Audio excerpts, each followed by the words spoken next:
Hello বন্ধুরা, আজকে ready হয়ে গেছি সকাল সকাল ভোট দিতে যাওয়ার জন্য। তো তোমার দাদাভাই গাড়ি বের করছে, আর সেই সময় এসেছে বুড়ো দাদুটা আনাজ নিয়ে। তো ওর থেকে কলমি শাক আর ঢ্যাঁড়স নিয়ে নিলাম তো রান্নার জন্য। জানি না এখনও কি রান্না করবে, আর দেখছিলাম ব্যাগেতে আর কি আছে। তো মেয়েটাকে এখানে দিয়ে দিলাম একটু নাকদানের পাতা, কারণ যাব ওখানে, কীরকম কি জায়গা জানি না।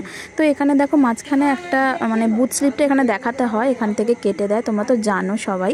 তো চলো এখান থেকে এবার চলে যাব সোজা ভোটের লাইনে। তো ভোটের লাইনে দেখতেই পাচ্ছ প্রচুর ভিড়, সকাল সকালই পড়ে গেছে, এখন 9:30 বাজে।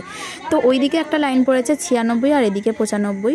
তো আমরা এইখানে লাইন দিয়েছিলাম, যেহেতু আমাদের বুথ নাম্বার 95। তো দেখতেই পাচ্ছ লাইনে দাঁড়িয়ে পড়েছে, আর পিছন দিকে দেখো অনেক লাইন পড়েও গেছে ইতিমধ্যে। ভোট দেওয়া হয়ে গেছে, এই যে বসে পড়েছি। আর তোমার দাদাভাই এখন ঢুকেছে ভোট দিতে, যেহেতু ফোন নিয়ে ঢুকতে দিচ্ছিল না, আর মেয়েটাকেও ধরার ছিল, তার জন্য ও তখন মেয়েটাকে ধরেছিল আর ফোনের ব্যাগটাও ধরেছিল। তো চলো ওখান থেকে মুড়ি আর আলুর দম নিয়ে চলে এসেছি বাড়িতে, আর বসেও পড়েছি মুড়ি আলুর দম নিয়ে।